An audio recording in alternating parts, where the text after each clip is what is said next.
Bom dia, pessoal do Lício Sulheiros. Bom dia, tudo bem com vocês? Então, enquanto nossas aulas não retornam, vamos retomar aqui nossos estudos. Nosso último assunto foi tabela periódica, né? Eu pedi para vocês desenhar a tabela periódica. Então, hoje eu vou estar explicando aqui algumas coisas sobre a tabela periódica. E aí, eu postei umas páginas e eu quero que vocês façam aí um resumo no caderno, tá? Porque aí quando a gente retornar, a gente já retorna a partir do ponto dos resumos. Bem, então vamos lá. Nós temos aqui a tabela periódica atual. Essa é uma tabela periódica atual. A tabela periódica é uma tabela que foi criada, né, pelos pesquisadores, principalmente na área da química, para organizar os elementos químicos, uma vez que não existia, até um certo tempo atrás, uma tabela que nos desse informações sobre os elementos químicos, tá? E essa tabela, ela está organizada assim, e para ela estar organizada assim, passou-se muito tempo, né? Teve que ter um desenvolvimento grande de tecnologia para a gente poder ter a tabela periódica atual. Então, o que acontece? Primeira coisa que eu tenho que observar na tabela periódica é que eu vejo é que ela tem cores diferentes, né? Ela tem regiões com cores diferentes. Por exemplo, aqui o hidrogênio é cinza, a sua grande parte aqui é amarela, uma outra parte é verde, azul, lilás, né? Rosa e assim por diante. Então, o que significa essas cores? Essas cores são as classificações dos elementos na tabela periódica. Como assim? Primeiro, a grande maioria dos elementos químicos na tabela periódica, eles são metais, tá? Então, ó, essa galera que está de amarelo, que vem do lítio até o frâncio, né? Essa galera aqui, ó, que está toda de amarela, são metais, tá certo? Inclusive os da série dos lantanoídeos e da série dos actinídeos. Então, vamos dizer que 80% da tabela periódica ela é, ela é composta por metais, tá? Então, de amarelo são metais. Esses de verde, boro, silício, germânio, arsênio, antimônio, polônio e telúrio, eles são conhecidos como metalóides ou semimetais, tá? Eles são os semimetais. O que é o semimetal? São os elementos que não são nem metais e ametais. Ele está em uma fase de transição aí. Ele tem características metálicas e tem características dos ametais. Aqui em azul nós temos os ametais. Ametal significa dizer que o elemento químico não tem característica de metal. Por exemplo, carbono. Carbono é o carvão. Então o carvão, por exemplo, ele não tem cor, é uma cor metalizada, ele não conduz bem corrente elétrica, ele não é maleável, moldável igual aos metais, tá? Então, essas são algumas características dos ametais. O nitrogênio, o oxigênio, por exemplo, são gases, né? E quais são as características dos metais? Conduz bem, conduz bem calor, conduz bem eletricidade, eles são maleáveis, têm alto ponto de fusão, geralmente estão no estado sólido, né? Conduzem bem corrente elétrica e têm um brilho bem característico. Essas são as características dos metais. Então, os ametais, né, são elementos químicos que não são metálicos, né? Eles não são metálicos. E nós temos o carbono, nitrogênio, oxigênio, flúor, fósforo, enxofre, cloro, selênio, bromo, iodo e o astato, tá certo? Nós temos também a classe dos gases nobres. Gases nobres porque eles não é que são difíceis de se encontrar na natureza, mas eles são nobres porque eles já têm a última camada eletrônica estabilizada com 2 ou com 8 elétrons, tá?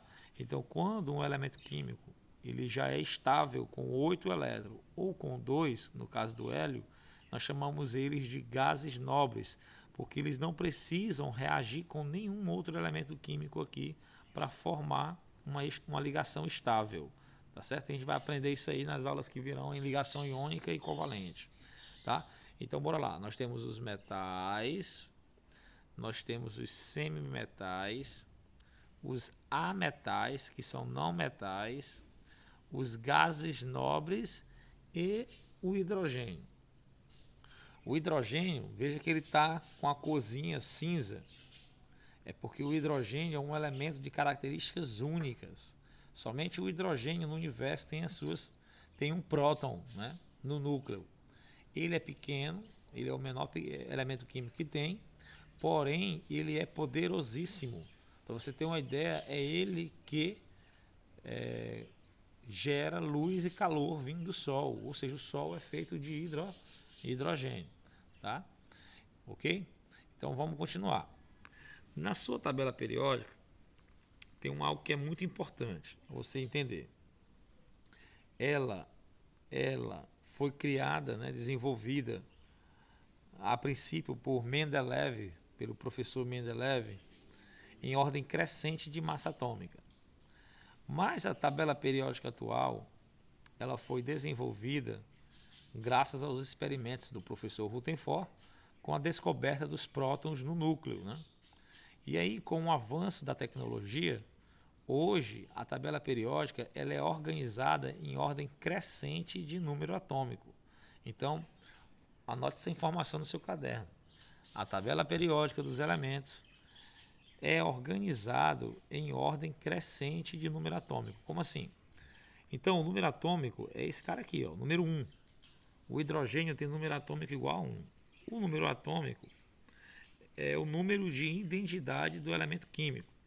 Nenhum desses elementos químicos tem número atômico repetido. É algo que é único. Então, o hidrogênio é 1. Aí depois, quem é o 2? É o hélio, tá vendo aqui, ó? Hélio, 2. Depois o lítio, 3. Depois o berílio, 4. Aí vem boro, 5, carbono, 6, nitrogênio, 7. Ou seja, os elementos são organizados em ordem crescente de número atômico. Na medida que foi descobrindo o número atômico dos elementos, e aí a gente conseguiu organizar perfeitamente eles em ordem crescente de número atômico, tá? Ou seja, a tabela periódica tem 118 elementos. E cada um dos elementos que a gente descobriu até agora, cada um deles tem o seu próprio número atômico, ó, 107, 114, 118, tá certo? 46, 48. Mas isso só foi possível na medida, né, que foi descoberta a radiação pela professora Marie Curie, pela descoberta do núcleo por Ernest Rutherford e pelo desenvolvimento de equipamentos de alta precisão que a gente consegue determinar o número de prótons do núcleo dos elementos químicos. Então, qual é a outra informação que eu tenho que saber da tabela periódica? A outra informação é que existem os períodos, as famílias, né, e os grupos. Vamos começar com a família. Na tua tabela periódica, tu tem esse númerozinho bem aqui, ó, 1, em cima, de cima para baixo, 1, 2. Veja que tem 1A e 2A, certo? 1A, 2A. Aí a partir aqui do escândio vem 3B, 4B, 5B, 6B, 7B até 12B. Aí aqui retorna novamente, ó, 3A, 4A, 5A, 6A, 7A e 0. Mas tem umas tabelas que tem 8A. O que isso significa? Eu, como estudante de ensino médio, o que eu tenho que entender? Todos os elementos que estão na família 1A, hidrogênio, lítio, sódio, potássio, rubídio e tal, eles têm em comum, né, um elétron na última camada. Então, se um elemento está na família 1A, ele tem um elétron na última camada. Esse um elétron que ele tem na última camada, ele faz com que esses elementos tenham características semelhantes, propriedades químicas semelhantes. Por exemplo, o berílio, o magnésio, o cálcio e o estrôncio. Eles são da família 2A. Então, o que eles têm em comum? 2 elétrons na última camada, tá certo?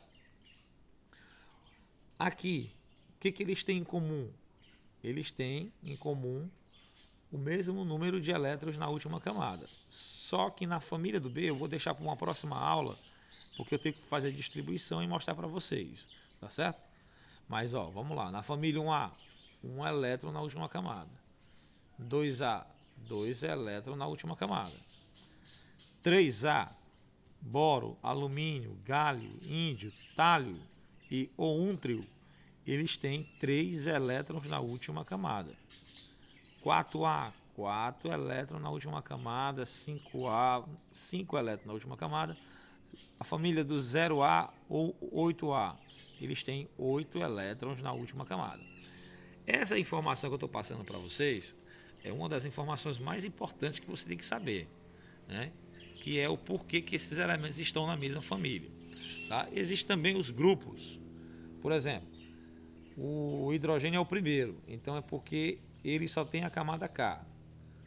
Esse grupo aqui é o segundo, então é porque eles só vão até a camada L. Ou seja, eu tenho camada K, camada L, camada M, N, O, P e Q, que são as camadas da eletrosfera do átomo, né? Ok? Então, na vertical eu tenho as famílias, na horizontal eu tenho as camadas atômicas, né, da eletrosfera do átomo, certo? Outra coisa, os elementos da família 1A são conhecidos como metais alcalinos, certo? Metais alcalinos, de álcalis, que são bastante reativos quando estão na presença de água ou oxigênio. Na família 2A eu tenho os metais alcalinos terrosos, porque são metais que são facilmente encontrados na Terra. Aqui, na família do B, nós chamamos de metal de transição, tá? Metal de transição externo, certinho? Na família 3A, nós chamamos de família do boro. Na 4A, família dos carbono, certo? Na 7A, na 5A, família do nitrogênio. Na 6A, família dos calcogênios, calcogênio, né, por causa do oxigênio, porque ele reage com algumas substâncias como carbonatos. Na família 7A, eu tenho a família dos halogênios, ó, 6A, calcogênio, 7A, halogênio. E na família 8A, a família dos gases nobres. Esses elementos que estão aqui fora da tabela, na verdade ele está fora porque não coube aqui dentro, mas na verdade eles estão aqui dentro. Eles, né, é como se eu pegasse essa tabela aqui, jogasse para frente e encaixasse eles dois aqui no meio. Então aqui são os metais de transição interno e esses daqui metal de transição externo. De novo, metal de transição externo, metal de transição interno, tá certo? Ok? Se eu fizer a distribuição eletrônica dos elementos da família 1A e 2A, o último subnível vai ser o S. Vai ter uma aula específica disso aí. Se eu fizer a distribuição eletrônica da família 3A até a 8A, meu último subnível vai ser o P. Tá? Eu vou parar no P. Se eu fizer a distribuição eletrônica dos metais de transição externo, o meu último subnível vai ser o D. E aqui, se eu fizer a distribuição eletrônica, meu último subnível vai ser o F. Então, como vocês têm um resumo, mais essa videoaula, na próxima aula a gente vai estar dando mais uma dificultadazinha, né? Vamos falar sobre orbitais atômicos, que é para você